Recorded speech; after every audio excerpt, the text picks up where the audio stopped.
Bueno, vamos a terminar con el tema que estábamos llevando, que era el proceso de esterilización y los desinfectantes. Ya habíamos visto todo lo que son los diferentes procesos por los cuales nosotros podemos esterilizar todo el material de trabajo. Pero ahora vamos a ver el tema de los desinfectantes que nosotros utilizamos más comúnmente en el área clínica, en el área hospitalaria y en el área odontológica. Pero hay que ver desde otro punto de cuáles son las características o cómo nosotros debemos seleccionar qué desinfectantes vamos a utilizar. Hay que ver que estos tengan unas ciertas características, porque no nos olvidemos que cuando hablamos de desinfectantes, nosotros estamos hablando de todas aquellas sustancias químicas que nosotros vamos a poder aplicarlas sobre objetos inanimados, sobre superficies, pero no los vamos a aplicar en sí sobre tejidos vivos, porque estos pueden tener una toxicidad sobre estos y causar un malestar sobre los pacientes o sobre el personal médico odontológico. Entonces, las características en sí que deben cumplir los desinfectantes que nosotros vayamos a utilizar, en primer lugar, es que sean de escasa o baja toxicidad para el ser humano. No nos olvidemos que si bien estos desinfectantes no los vamos a utilizar sobre los tejidos vivos, pero al momento de hacer la dilución, porque la mayoría de estos los utilizamos de manera diluida por su toxicidad, vamos a tener un contacto ya sea por las vías aéreas o vamos a tener un contacto desde que si no lo utilizamos un guante para preparar estos materiales, va a haber un contacto directo de la piel con estas sustancias. Entonces, se busca que los desinfectantes que nosotros utilicemos para nuestro trabajo diario sean de escasa o baja toxicidad. Otra de las características es de que tengan un gran poder microbicida en altas diluciones. Nuevamente recalcando que en el caso de la lavandina o el hipoclorito de sodio, el cloro, el DG6 y la clorexidina, nosotros no lo manejamos directamente en la presentación que estos vienen. Es decir, que nosotros necesitamos hacer una dilución para poder trabajar con estos. En el caso del hipoclorito de sodio, hemos visto que hacemos una dilución al 1% o en algunos casos del 0,5%. En el caso de la clorexidina, hacemos diluciones del 0,12%, lo mismo que para el DG6, ya que al ser sustancias desinfectantes son tóxicas si nosotros la utilizamos de manera directa. Entonces, sí o sí, estas sustancias tienen que ser diluidas con agua. Entonces, lo que se busca es que al hacer el proceso de dilución, estas mantengan ese poder microbicida de poder destruir por completo a los microorganismos. Que sean de rápida acción, es decir, que nosotros el momento que los apliquemos sobre cualquier objeto inanimado, estos ya empiecen a ejercer sus efectos microbicidas. No tengamos que esperar demasiado tiempo para poder utilizar ese instrumental o para que nuestro paciente pueda ingresar al área clínica. Que sea estable en presencia de sustancias orgánicas. No hay que olvidar que muchos de estos desinfectantes los utilizamos sobre las superficies como pisos, en el área, en el caso de los sillones odontológicos, en la escupidera que se tiene en el sillón odontológico. Entonces estamos hablando de que van a estar sí o sí en contacto con sustancias orgánicas como sangre, saliva, en algunos casos en laboratorio, en el caso de orinas. Entonces, estas sustancias deben mantener esa estabilidad a pesar de estar en contacto con estas sustancias. Que tengan una solubilidad con el agua. Todas estas, como hemos dicho, realizamos sí o sí un proceso de dilución con agua destilada. Entonces, tienen que ser solubles al entrar en contacto con el agua. Que tengan buena penetración. Nos estamos refiriendo a que estas sustancias puedan ingresar dentro de las bacterias, porque ese es el objetivo que nosotros realizamos al colocar los desinfectantes, que ingresen dentro de la bacteria para que puedan causar daño sobre algunos componentes principales de esto, como la membrana celular, que puedan dañar a los ribosomas para que eviten la formación de proteínas. Entonces, lo que nosotros buscamos es que los desinfectantes que nosotros utilicemos entren sí o sí dentro de la bacteria. A nosotros no nos sirve de nada un desinfectante que no va a poder ingresar dentro de la bacteria porque no va a poder ejercer ese efecto de microbicida. Entonces, una de las características es de que puedan ingresar de manera correcta y rápida dentro de la bacteria. Otra de las características que deben cumplir los desinfectantes es que no deben tener olores desagradables. Estas sustancias las utilizamos sobre pisos, en el caso de sillones, en el caso de las bandejas de trabajo.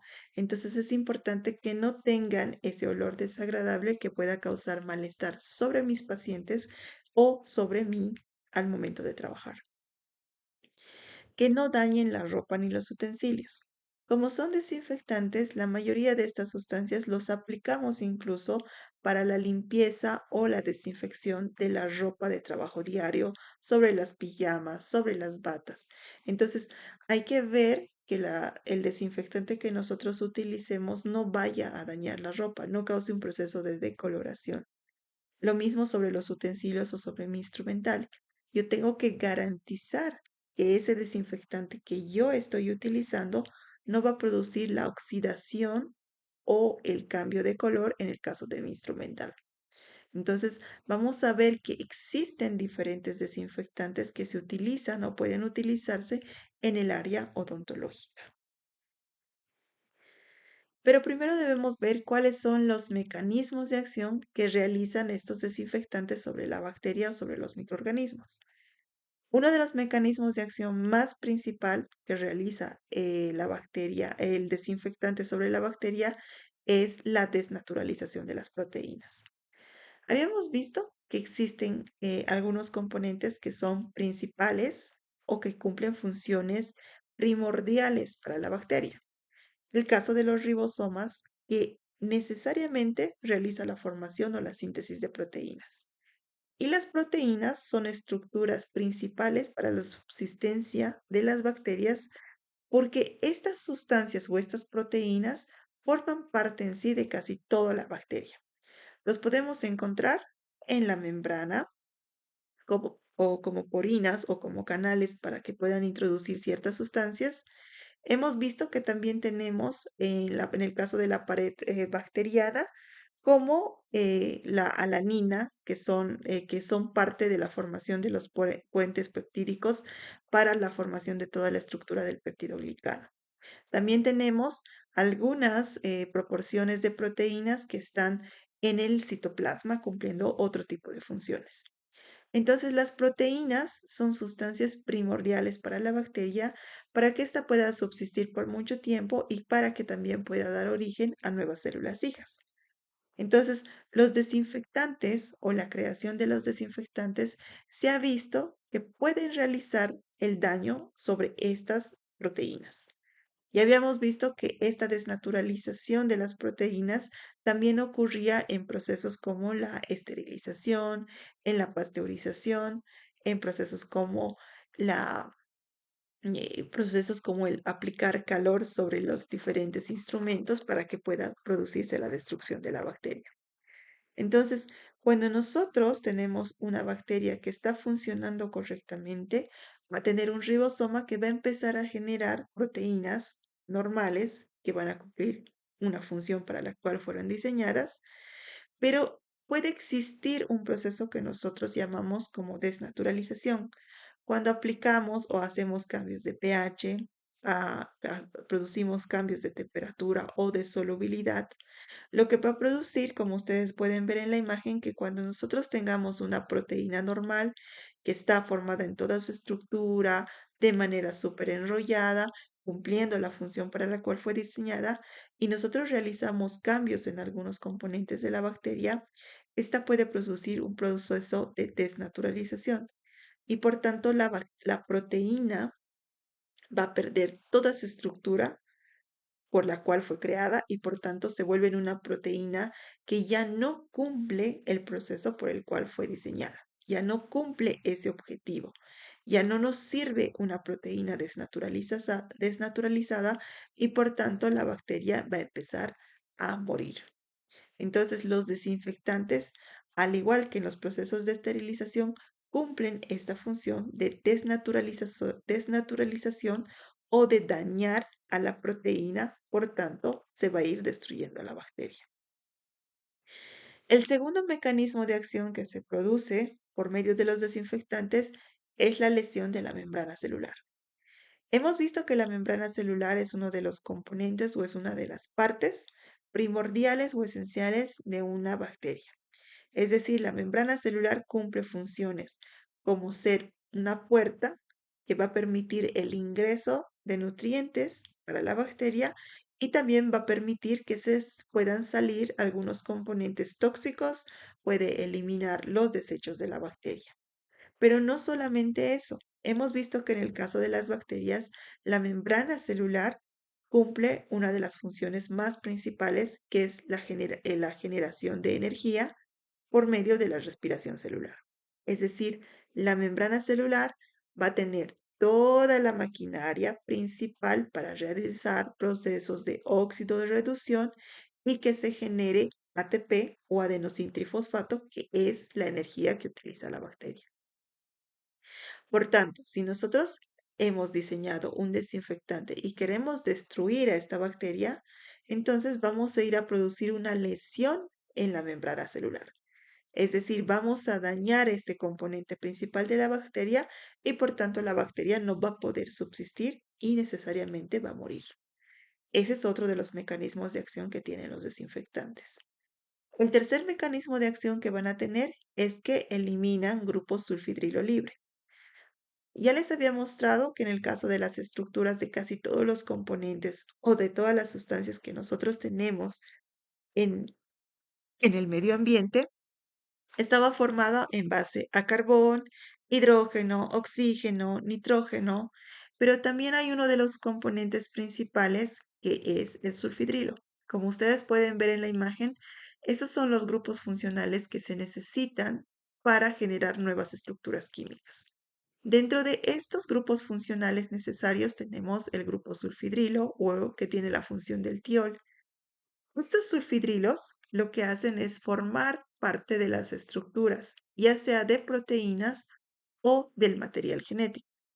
Por tanto, si el desinfectante va a eliminar a este grupo sulfidrilo de la estructura de las diferentes sustancias que se tienen en la bacteria, va a ir a dañar proteínas y va a ir a dañar el material genético.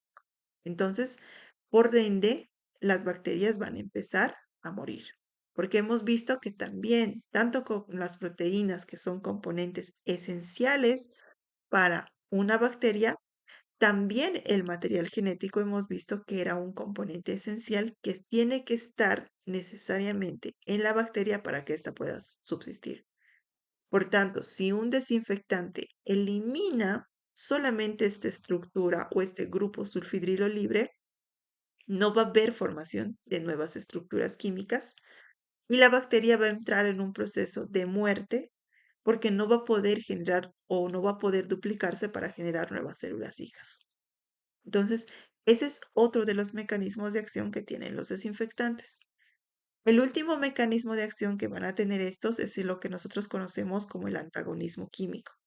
Nosotros podemos aplicar estos desinfectantes sobre algunas sustancias tóxicas o algunas sustancias dañinas para que puedan de alguna manera neutralizar la acción de la otra sustancia. Es decir, vamos a aplicarlo sobre sustancias como sangre, que pueden ser sangre contaminada con bacterias, sobre sustancias como la saliva, que de igual manera llevan un sinfín de bacterias dentro de este. Entonces, el aplicarle un desinfectante va a ser un proceso de neutralización de estas sustancias y va a evitar que éstas sean dañinas. Entonces, estos son los 4 mecanismos de acción principales que van a empezar a ejercer los desinfectantes y es el propósito por el cual fueron diseñados.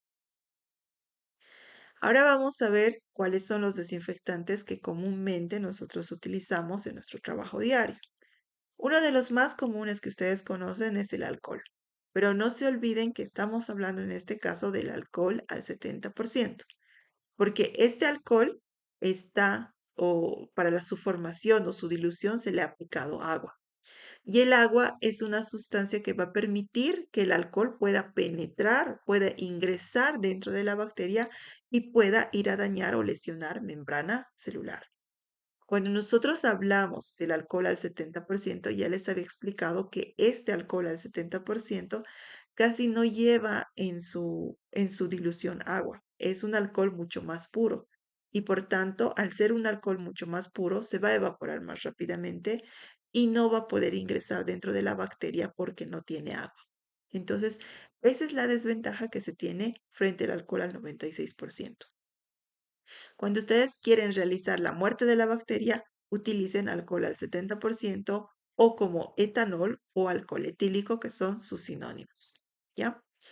No hay que olvidar que en el caso del alcohol al 70% también tiene una función como antiséptico porque puede utilizarse sobre piel, pero también es conocido como un desinfectante.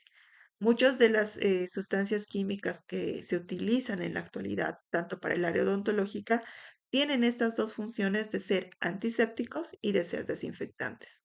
Este es el caso del alcohol. Es un antiséptico, puede aplicarse sobre heridas y piel, pero también es un desinfectante que puede aplicarse sobre superficies inanimadas, sobre algunos instrumentales del área odontológica. El alcohol, como habíamos visto, es bactericida. No se olviden las definiciones que habíamos visto al principio de este tema, que bactericida se refiere a toda aquella sustancia que va a ir a matar de manera definitiva a la bacteria. Pero, ¿qué hace el alcohol? ¿Cuáles son las funciones o qué mecanismos de acción tiene? Lo que hace el alcohol en sí es remover a los lípidos, es decir, va a remover a las grasas de las superficies cutáneas. No nos olvidemos que en el caso de la bacteria, la membrana celular o la membrana bacteriana estaba formada por fosfolípidos, es decir, un tipo de grasas que van a ser dañadas por el alcohol al 70%. Entonces, por ende, este alcohol al 70% va a causar lesión de la membrana bacteriana. No lo podemos utilizar como un desinfectante al 100% porque el alcohol al 70% sí mata bacterias, por eso su término es que es una sustancia bactericida, pero mata a las bacterias, pero más al contrario, no va a poder destruir a las esporas. No nos olvidemos que habíamos visto ya en lo que es estructura bacteriana que hay algunas bacterias que cuando están entrando en un proceso o en un ambiente que no es ideal para su subsistencia, entran a formar las esporas, que es un mecanismo en el que la bacteria va a encontrarse aún viva de forma latente, pero va a encontrarse protegida dentro de un caparazón hasta que llegue el momento en el que se encuentre en un ambiente que ya es ideal, en un ambiente que ya tiene nutrientes para esto. Entonces, estas bacterias que llegan a formar esporas no van a ser destruidas por el alcohol al 70%, porque esa espora que se ha formado las va a proteger de que este alcohol pueda ingresar y destruir la membrana celular. Y por tanto, el alcohol al 70% es un desinfectante, sí, pero no es un desinfectante que se puede utilizar al 100% porque no va a llegar a matar bacterias que tengan o que hayan formado esporas. ¿Se utiliza para esterilizar instrumentos? No. Jamás pueden utilizar o jamás ustedes van a garantizar que el aplicarle simplemente alcohol al 70% a cualquier instrumento odontológico que ustedes estén manipulando y que quieran, por falta de que no les ha alcanzado el tiempo de llevarlo al autoclave y quieran utilizarlo de un paciente a otro, el alcohol al 70% no les está garantizando la esterilización.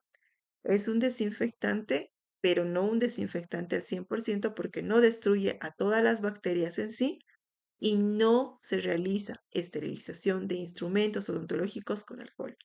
Eso se los recalco porque ustedes han debido ver ya en la práctica que hemos estado haciendo que muchas de las personas a veces no les alcanza el tiempo para llevar el autoclave, se olvidaron, se retrasaron y como generalmente este proceso de autoclave toma un tiempo entre la subida hasta 134 grados centígrados y que éste empiece a descender, entonces muchas veces creo que no les alcanza el tiempo, se olvidaron y muchos lo que agarran es colocar alcohol al 70%. Eso no lo pueden hacer. Eso es una negligencia que no se olviden que los casos de negligencia son penados por ley, porque ustedes pueden estar causando una infección en su paciente o pueden estar causando una contaminación cruzada, ya sea con en algunas enfermedades como VIH, hepatitis B, hepatitis C, de un paciente a otro. Entonces, eso parte desde la conciencia de cada uno de nosotros. El alcohol al 70% se usa como un desinfectante, mas no es al 100% un desinfectante porque no llega a matar a todas las bacterias y no esteriliza material porque no va a matar a todas las bacterias. ¿Ya? Entonces, eso es lo que tienen que acordarse siempre. No hagan el colocar alcohol al 70% como un proceso de esterilización. Ya hemos visto que esterilización es la muerte total de todas las bacterias y se le aplica sobre todo o se realiza este proceso de esterilización aplicando vapor con presión a altas temperaturas. En el caso del alcohol al 70%, va a destruir bacterias que sean gram positivas, es decir, que tengan alta cantidad de peptidoglicano, o bacterias gram negativas que tengan una pequeña o una porción más delgada del peptidoglicano, pero va a matar a ambos tipos de bacterias. Nuevamente recalcando, no destruye bacterias esporuladas. En el caso del Clostridium tetani, que es una de las bacterias que tenemos más en el ambiente, no, en este caso, esta bacteria sí es formadora de esporas y no va a ser destruida por la presencia del alcohol al 70%. Los mecanismos de acción: desnaturaliza proteínas, es decir, vuelve una proteína funcional y correctamente diseñada para un propósito, la va a desnaturalizar y la va a volver en una proteína inútil, una proteína que ya no cumple una función y por tanto produce la muerte de la bacteria. Y también hemos visto que solubiliza lípidos de la membrana celular, porque lo que hace este alcohol al 70%, les había dicho, es remover a los lípidos de las superficies y en este caso de la membrana celular, produce un daño en la membrana y va a hacer que la bacteria ya no genere energía y que no regule ese transporte de sustancias de dentro hacia afuera de la bacteria. Hay que ver cuál es la diferencia entre el alcohol al 96% o el alcohol al 70%. Vamos a ver que tenemos en rojo todo lo que es el alcohol al 96%, que como les había dicho, tiene una mayor concentración, pero es menos efectiva. A diferencia del alcohol al 70% que hemos dicho que si bien tiene menos concentración de alcohol porque hemos hecho un proceso de dilución con agua, pero es más efectiva. Y esto nuevamente se los explico. Como es un alcohol al 70% y le hemos hecho un proceso de dilución con agua destilada, el agua es la sustancia que va a permitir o va a arrastrar al alcohol para que ingrese dentro de la bacteria. Y de esta manera puede ejercer ese daño sobre las proteínas y sobre la membrana. Por el contrario, el alcohol al 96% sí tiene una mayor concentración de alcohol, pero por tanto va a tener una menor concentración de agua y por tanto, tan solo aplicándolo sobre la superficie, sobre las manos, se va a evaporar más rápidamente, no va a ingresar dentro de la bacteria y más bien va a producir que la bacteria celular o diré la pared bacteriana se vuelva mucho más dura.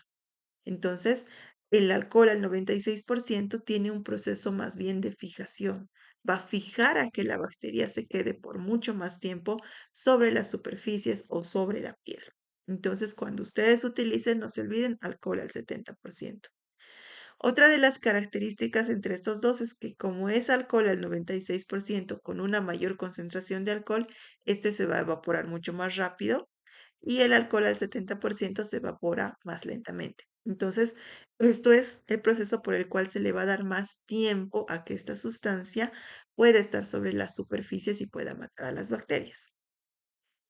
La tercera característica es que el alcohol al 96% tiene menor tiempo de contacto con los microorganismos porque obviamente no tiene tanta concentración de agua y se está evaporando mucho más rápido, entonces no le da tiempo en sí a que pueda ingresar dentro de la bacteria. El alcohol al 70% tiene agua, no se evapora tan rápidamente y por tanto va a tener más tiempo de contacto con los microorganismos. La cuarta característica es que el alcohol al 96% no tiene agua, se evapora mucho más rápido, está mayor concentrada, entonces no ingresa dentro de los microorganismos. Por el contrario, alcohol al 70% tiene agua, no se evapora rápidamente, ingresa, por tanto, dentro de los microorganismos, rompiendo la pared celular, dañando o lesionando la membrana celular y desnaturalizando proteínas. Entonces, esto es algo que sí o sí tienen que saber de por qué utilizan el alcohol al 70% y no deben utilizar alcohol al 96% como desinfectante. Otro de los desinfectantes que comúnmente ustedes van a ver es el fenol. El fenol es un compuesto tóxico que ha dejado en sí de utilizarse porque causa cáncer. Este fenol lo que hace es dañar el material genético, produciendo procesos de mutación sobre las células. Por tanto, no debe ser utilizado sobre tejidos humanos. Si bien se lo utilizaba para desinfectar superficies y algún tipo de instrumental, muchas de las personas que manejaban antiguamente el fenol no lo hacían con guantes. Entonces, este fenol producía procesos de cáncer en el personal que lo manejaba. Entonces es un compuesto tóxico, ya no se utiliza. En la actualidad hay otros procesos o otros compuestos fenólicos que se han formado, pero que ya tienen menos toxicidad y que se utilizan en la actualidad. ¿Ya? Entonces, este fenol mata todas las bacterias, por tanto, es bactericida, pero se debe manejar a concentraciones de un 2 a un 5%. Si bien mata bacterias, pero tiene menos efectividad frente a esporas, hongos y virus. Por tanto, el fenol, al igual que el alcohol, es un desinfectante. No es un desinfectante al 100% porque va a matar bacterias, pero deja otros microorganismos sin ser afectados por ese desinfectante. Y lo mismo, yo no puedo utilizar el fenol como un proceso de esterilización porque como ustedes pueden ver, no actúa sobre hongos, no actúa sobre virus y no actúa sobre esporas. Es decir, esterilización hemos dicho que es el procedimiento por el cual se va a destruir absolutamente todos los microorganismos. Y en este caso, el fenol no cumple esa función y por tanto solamente se queda como un desinfectante. Los mecanismos de acción que tiene este compuesto es que de igual manera va a desnaturalizar proteínas y va a destruir membranas. ¿Cuáles son los desinfectantes que comúnmente ustedes han debido ver o que pueden ver en los componentes o en la composición de lo que ustedes compren en su casa o que compren para poder realizar la limpieza de su ambiente de trabajo? Tenemos lo que es el fenol o el ácido carbólico, que es un producto tóxico, es lo que les decía que el fenol ya se ha dejado de utilizar porque era extremadamente tóxico y además que producía cáncer. Entonces, ya se ha restringido su uso como desinfectante solamente a algunos equipos, pero no hay que olvidar que si van a utilizar el fenol, tienen que proteger sus manos y tienen que utilizar barbijo porque este es causante de cáncer. Otro de los desinfectantes que pertenecen a este grupo de los fenólicos es el cresol o el ácido cresílico, que sí es un derivado del fenol, sí se utiliza para desinfectar superficies, pero la ingesta puede producir intoxicación. Entonces, hay que tener mucho cuidado, tienen que ustedes fijarse cuando compran un producto que les vendan como desinfectante, que estos no sean dañinos y que no vayan a producir daño sobre el organismo, ya sea de sus pacientes o sobre ustedes mismos que van a realizar los procesos de limpieza con estos componentes. Otro de los desinfectantes que es parte del grupo de los fenólicos es el hexaclorofeno o el bisfenol triclorado.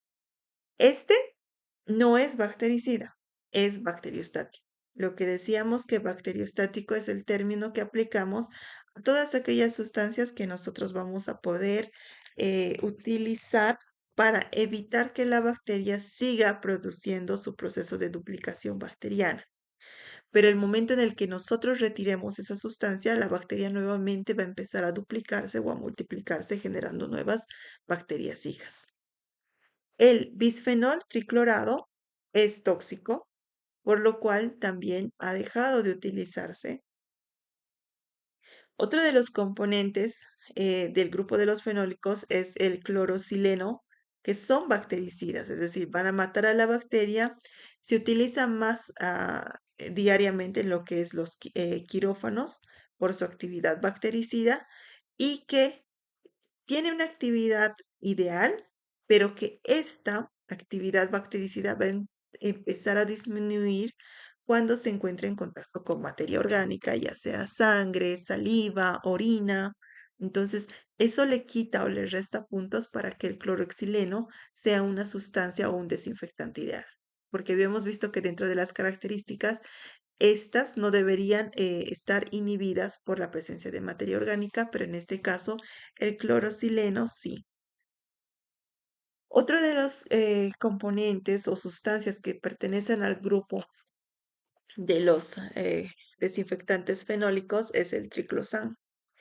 Este triclosan es un antimicrobiano que puede destruir a todo tipo de microorganismos que se utiliza mucho en diferentes productos, como ustedes pueden ver en la imagen. Si ustedes se fijan, tienen el triclosan se coloca en los desinfectantes, viene la presencia de algunos cosméticos, han debido ver en pastas dentales que dicen con triclosan, en jabones antibacterianos, algunos juguetes contienen esta sustancia o los desodorantes. Entonces, el triclosan es un antimicrobiano que prácticamente se lo colocaba en todas las sustancias que estaban en contacto con el ser humano. Pero este triclosan, el 2017, fue prohibido por la FDA, que es una institución americana que regula la presencia o el uso de las diferentes sustancias en los alimentos o en las diferentes drogas. Entonces, el 2017, la FDA de Estados Unidos lanzó una alerta porque vio que la presencia de esta sustancia, si bien mataba las bacterias, pero los residuos que se producían de esta sustancia iban y contaminaban el agua y estaban generando o estaban favoreciendo a que las bacterias en el futuro se estaban volviendo mucho más resistentes frente a los diferentes antimicrobianos. Entonces, la FDA al lanzar esta alerta evitó o ha llamado la atención de que no se debería utilizar tanto la presencia de este antimicrobiano, porque incluso había estudios de que este triclosan no era una sustancia segura para ser utilizada porque incluso se le había relacionado con la producción de cáncer.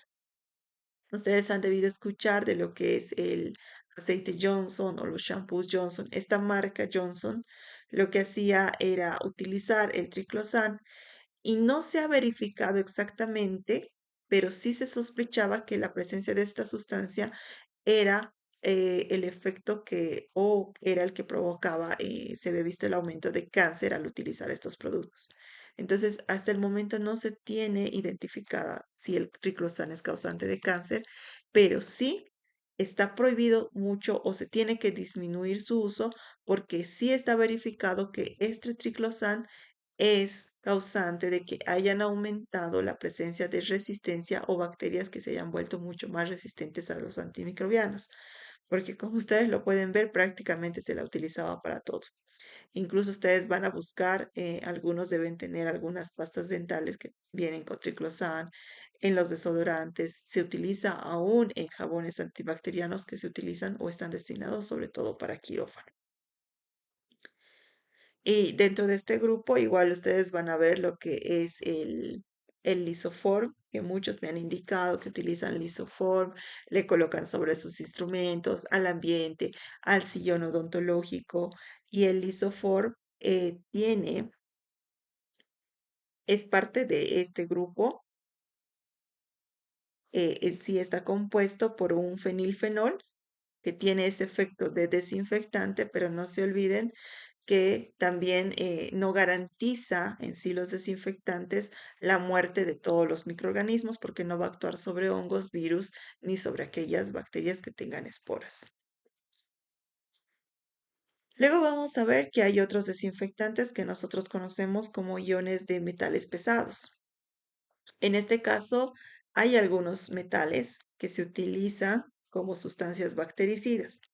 Tal es el caso de iones de plata, iones de mercurio y de cobre. Estas sustancias también son desinfectantes que matan a la bacteria porque producen desnaturalización de proteína cuando nosotros las aplicamos a altas concentraciones. La desventaja que se ha visto con los iones de plata es que son tóxicos en presencia de tejidos humanos. Igual, ustedes conocen que el mercurio es tóxico para el ser humano, por eso incluso se ha dejado de utilizar ya muchos amalgamas que se utilizaban en la antigüedad porque se ha visto que estaban también relacionados con la producción de cáncer. En el caso de los termómetros de mercurio que nosotros tenemos, en el caso de que ustedes los rompan, deben tener mucho cuidado porque este mercurio de igual manera es tóxico para el ser humano. Entonces, en la actualidad se lo está utilizando solamente como desinfectante por esta toxicidad que tiene. Como habíamos visto, uno de los mecanismos de acción que tienen los desinfectantes es actuar sobre los grupos sulfitrilos libres, que son componentes principales que se necesitan para que la bacteria genere nuevos compuestos químicos para las nuevas generaciones de bacterias que vaya a formar. Entonces, estos metales pesados lo que hacen es combinarse con estos sulfidrilos libres o es como que los capturaran para que de esta manera no sean grupos sulfidrilos que vayan a actuar o que vayan a formar parte de nuevos componentes que se formen. Entonces, esa es la manera en la que este desinfectante va a causar la muerte de la bacteria. Lo vamos a ver en presencia estos metales pesados como sales de plata, que es lo que más se utiliza porque es entre estos tres metales pesados el que es menos tóxico. En cuanto al mercurio y el cobre, tienen efectos tóxicos y su uso se ha ido disminuyendo año tras año por esta toxicidad. En la actualidad en sí se usan más las sales de plata para procesos incluso de infecciones urinarias. Otros desinfectantes son los agentes oxidantes, lo que conocemos como el peróxido de hidrógeno, que es el agua oxigenada, yodo, cloro, el hipoclorito, ya que estos desinfectantes, de igual manera que los metales pesados, se combinan con los grupos sulfidrilos libres y evitan que estos grupos sulfidrilos vayan a formar parte o se ingresen dentro de la composición de nuevas sustancias que se vayan a formar. Al no existir estos grupos sulfidrilos dentro de estos componentes, entonces no se va a poder generar nuevas proteínas, no se va a poder generar nuevo material genético y la bacteria va a tener que morir. El cloro también es un agente oxidante que se combina con el agua, incluso se lo utiliza para lavar lo que son las piscinas. Al combinarse el cloro con el agua va a formar lo que es el peróxido de hidrógeno o el agua oxigenada, pero también va a formar el ácido clorhídrico, que son oxidantes mucho más fuertes y por tanto tienen una buena función como desinfectantes. Aquí vamos a ver lo que es el peróxido de hidrógeno o el agua oxigenada, que en algunas bacterias hemos visto que puede reaccionar con la catalasa, que es una enzima que producen estas bacterias, produciendo ese efecto efervescente o la liberación de oxígeno. El agua oxigenada facilita el retiro de la pus y de los restos celulares y también se usa como antiséptico, pero este uso es limitado, ¿ya?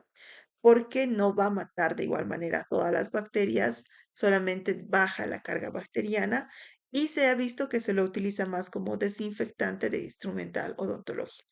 Recalcando nuevamente, desinfectante. No estamos hablando de que puedan ustedes esterilizar su material con agua oxigenada.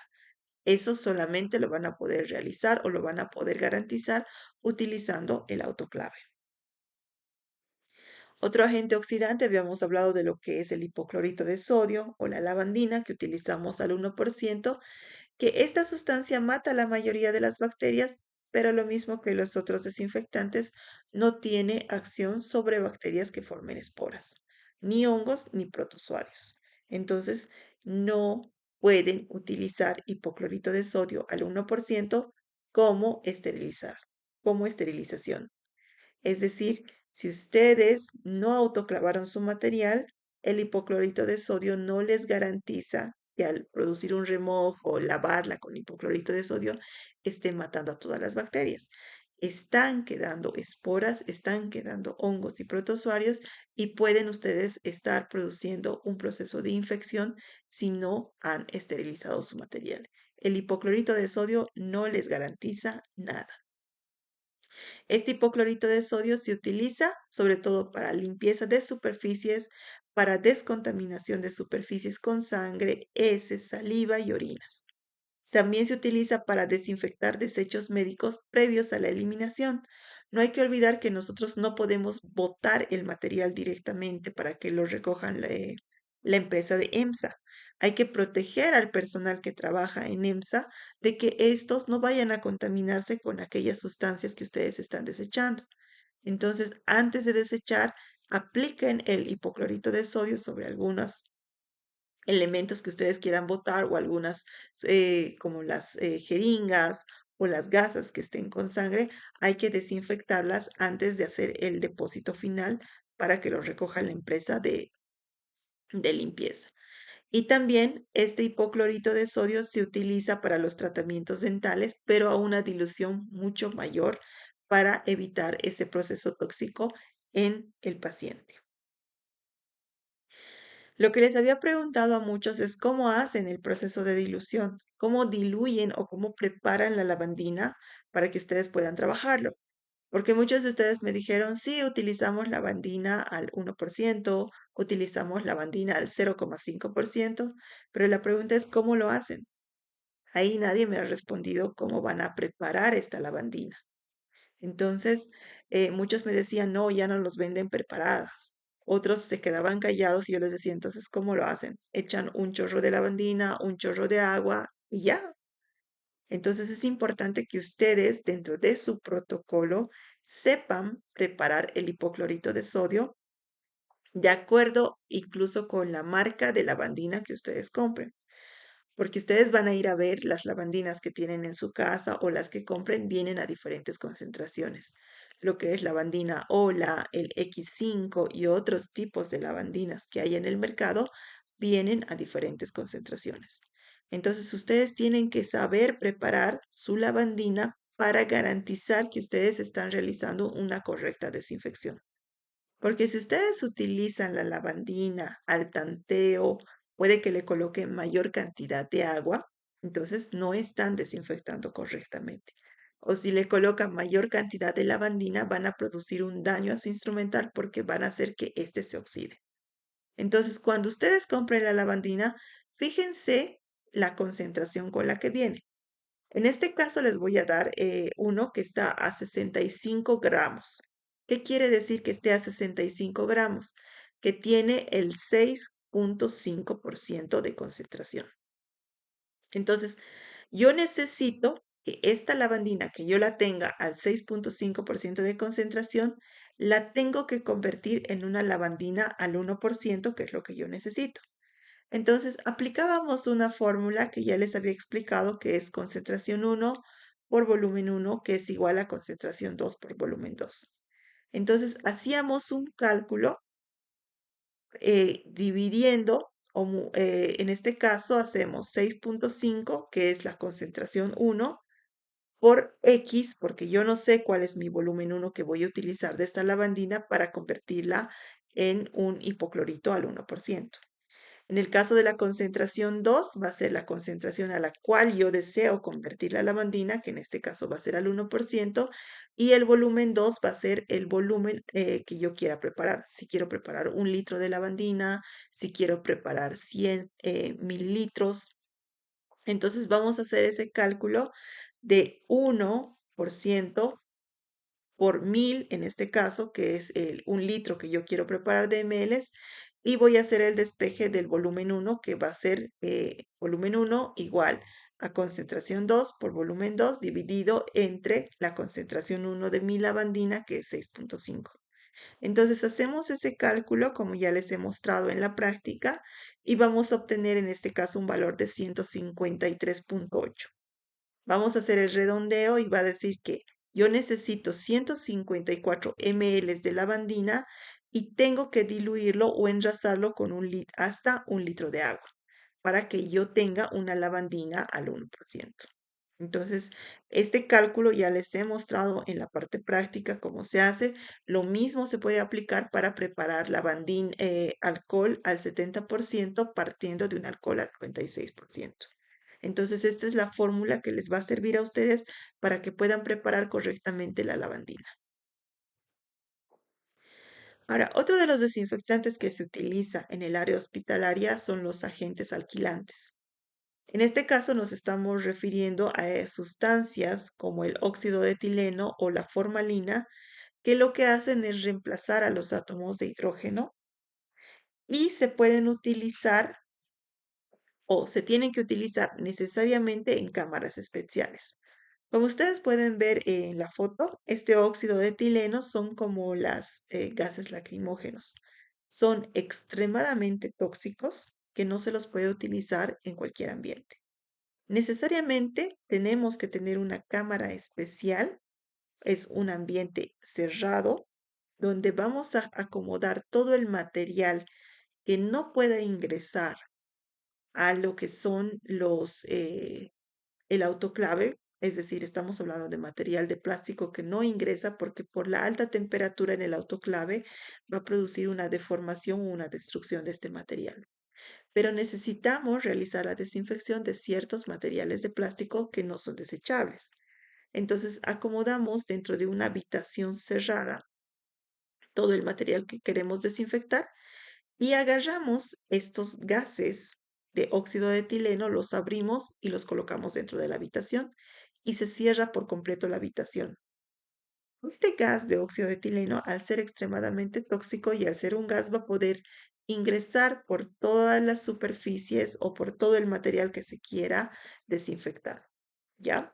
Entonces se utiliza sobre todo para material o instrumental quirúrgico, como el caso de sondas, que son sobre todo material de plástico, como les he dicho, y va a poder incluso, al ser un gas, penetrar por todas las envolturas plásticas desechables.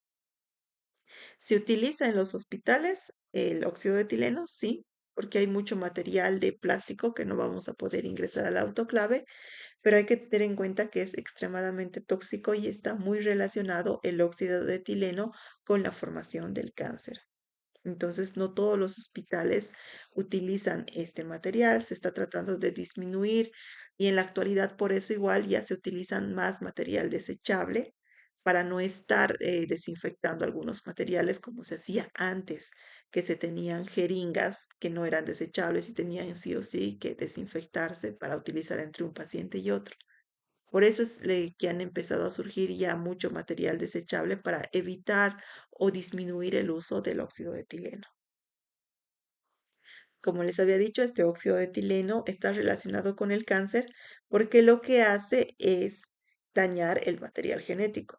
Ustedes pueden ver, tenemos principalmente un material genético o un ADN correctamente formado y estos agentes enquilantes lo que hacen es cruzarse o causar daño en el material genético y pasamos a una etapa donde ya tenemos un ADN que ya está fraccionado, es decir, un ADN dañado porque esos agentes alquilantes se meten sobre los puentes de hidrógeno de las bases nitrogenadas y van a causar un daño sobre los grupos alquilo y van a producir, por tanto, mutaciones. Y por eso está relacionado mucho con el cáncer. En cuanto a los detergentes, hemos visto que estos disminuyen la tensión interfásica, es decir, tienen grupos dentro de su composición que pueden atraer o repeler el agua. Los detergentes que ustedes utilizan generalmente son los jabones, el amonio cuaternario, que lo que hacen es alterar la membrana produciendo cambios en la permeabilidad. Destruyen a la bacteria alterando esta membrana. También vamos a tener algunos desinfectantes como lo que son los colorantes, el azul de metileno, la violeta de genciana, que son sustancias antimicrobianas que son afines al grupo fosfato de las nucleoproteínas, es decir, del material genético, son bacteriostáticos, van a disminuir o van a evitar la duplicación bacteriana, pero el momento en el que dejemos de utilizar el azul de metileno o la violeta de genciana, la bacteria nuevamente va a empezar a generar nuevas células hijas. Y se utilizan sobre todo para lo que son lesiones dermatológicas y más destruyen lo que son bacterias gram positivas. No tienen ese efecto en sí sobre las bacterias gram negativas. Y luego vamos a ver las biguanidas. El ejemplo más claro y el que ustedes más utilizan es la clorexidina, que no se la utiliza pura, tienen que hacer una dilución al 0,12%. Actúa contra bacterias, pero no tiene igual el efecto sobre las esporas. Entonces, solamente como desinfectante porque para esterilizar no se utiliza. Altera la membrana citoplasmática de las bacterias, es un antiséptico quirúrgico que se utiliza en los hospitales y también ustedes lo utilizan como un antiséptico dental antes de realizar los procedimientos. Podemos encontrarlo en su forma como clorexidina jabonosa, que es un excelente detergente. Lo vamos a tener como clorexidina alcohólica, que permite, al estar combinado con alcohol, que sea un antiséptico con mayor rapidez porque va a poder el alcohol, aumentar la rapidez antiséptica y la presencia de clorexidina sumada a esta va a hacer que pueda persistir por mucho más tiempo. Entonces, estos son los desinfectantes que nosotros utilizamos de manera rutinaria en el ambiente hospitalario y en lo que son el ambiente odontológico, pero recalcando que desinfectantes eliminan bacterias, disminuyen la carga bacteriana, pero no son o no deben utilizarse como esterilizantes, porque como ustedes han visto, no matan absolutamente a todos los microorganismos, matan a un determinado grupo.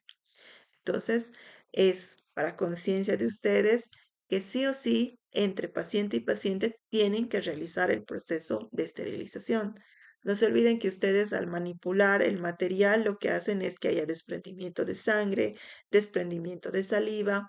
Entonces, esta sangre que puede ser de un paciente que tenga VIH, un paciente con hepatitis, y si ustedes utilizan ese mismo material en otro paciente, están causando una contaminación cruzada y el paciente va a irse con una nueva infección y muchas veces muchos pacientes no saben dónde se contagiaron.